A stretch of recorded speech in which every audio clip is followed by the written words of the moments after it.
Good morning, welcome back to Wild About Nature. Another hottest day of the year. Yesterday, hottest day in 70 years in the UK. Turn the news on, all people smiling, happy. I don't know about anyone else, but it scares the crap out of me. And sometimes I watch the news and I think I'm the only one. I think, is the world going mad or am I? But never mind. It is beautiful, but it's kind of June, July weather. Not April, but hey ho. All these pieces of wood here are for another habitat that's going off to the Netherlands again for a friend of mine's friend who's not been very well, and we're going to make her a habitat to make her feel better. So watch this space for that. That's going to be coming along in the next few weeks.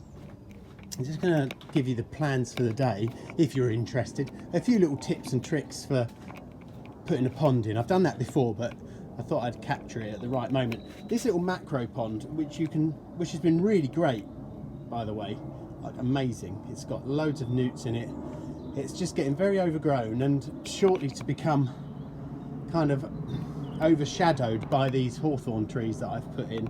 So once I've put the pond in today, all the contents of this macro pond will be going up to that new pond, which I'll take you to now.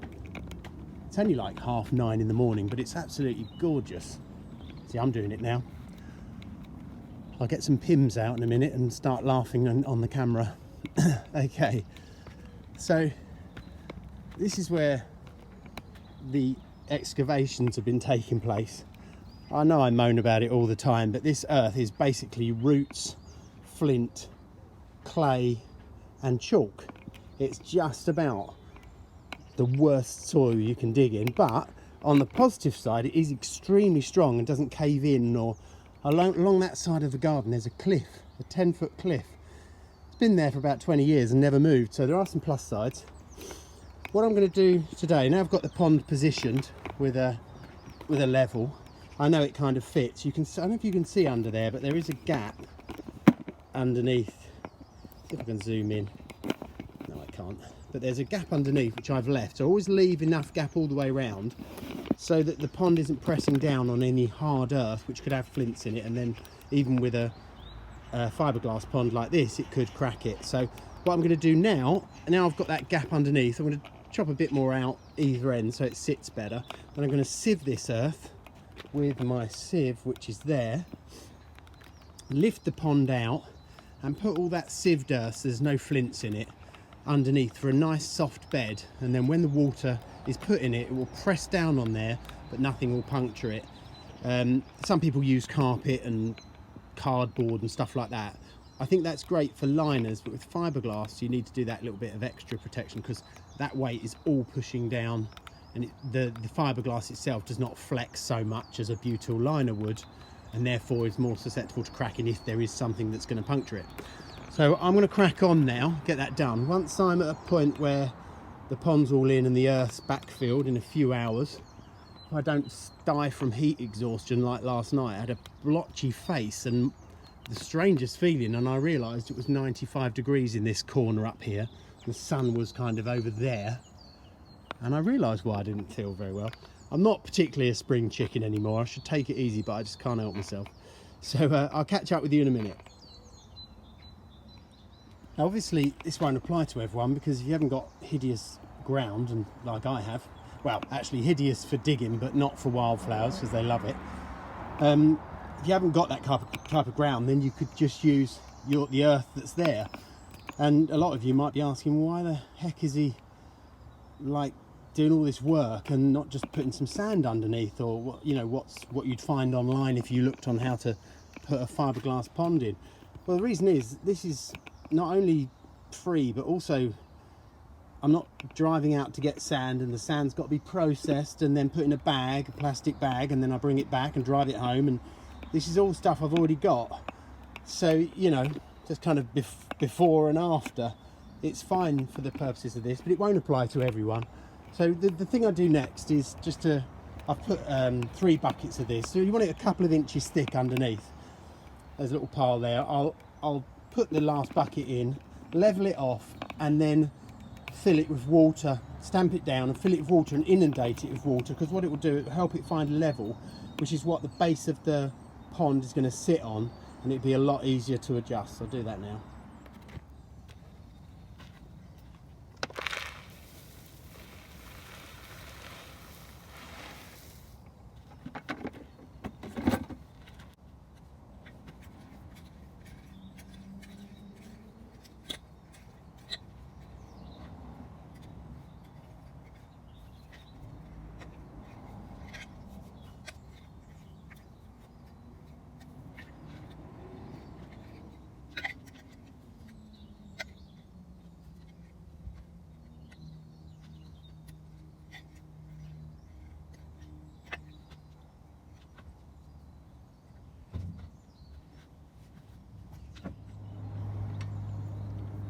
So get it kind of roughly flat, roughly level before you tamp it down. Yeah, it's not bad. It's only the base, and once the water's in, it will help squeeze it into a solid lump so the pond doesn't sink too much when I put it in. Just put the water in now. I know this won't apply to everyone. It really won't, because most of you will have lovely soil, you'll chuck some earth in the bottom and that'll be it. But awesome carpet. I don't like carpet because it's obviously putting plastic fibres. If it's a synthetic carpet, then it's going to put plastic fibres into the soil, and we've already got enough of that problem. I think everyone will know that. Cardboard's alright, as long as it hasn't got any, you know, kind of stuff on it that isn't good for the environment. Cardboard would be fine. Even, you know, some wood shavings, I guess, would do. Anything that will biodegrade. But you need that thickness. If you do have flints in your soil, you need that thickness to cut down the chances of it being punctured. I know you can see like little stones in here and that, but they're not a problem because they'll just push through the soil from the weight of the pond. You can see here I'm really getting it wet. I'm going to keep doing this for a while until it's absolutely soaking, and that will help it to just kind of squish down. When I put the pond on it, I can move the pond about in the soil easier, so that I can find that level, which I'm going to do next.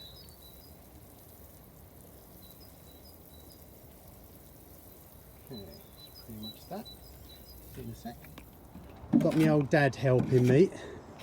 So once you're level underneath, pretty level, put it in, get it as level as you can, and then slowly fill it with a few cans of water, a few watering cans of water, just to get the weight on it.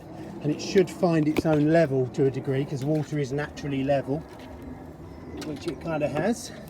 And then slowly fill in the sides with the earth you've taken out, and then pour water around the edge so that it washes underneath to fill any voids.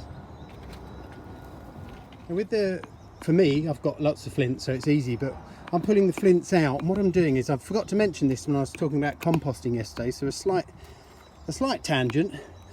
If you haven't got flints in your garden, then obviously buy some stones, but at the bottom of these compost bins, I'm filling them with about 4 or 5 inches of flint. This isn't finished yet, there are gaps, and that will stop the rats getting in.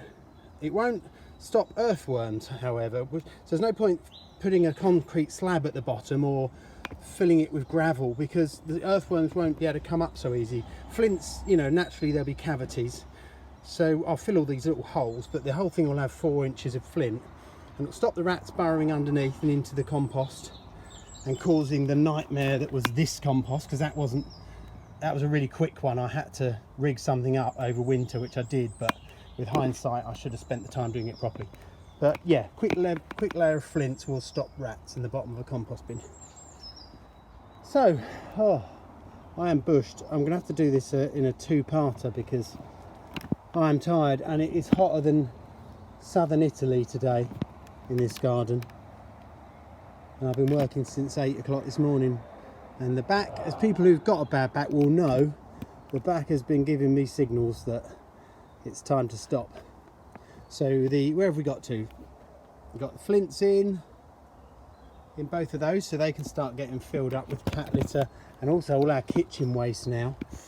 The pond's in. We've got a little log pile in up here with some well rotted logs. They're lovely. They don't even need to season in because they're perfect.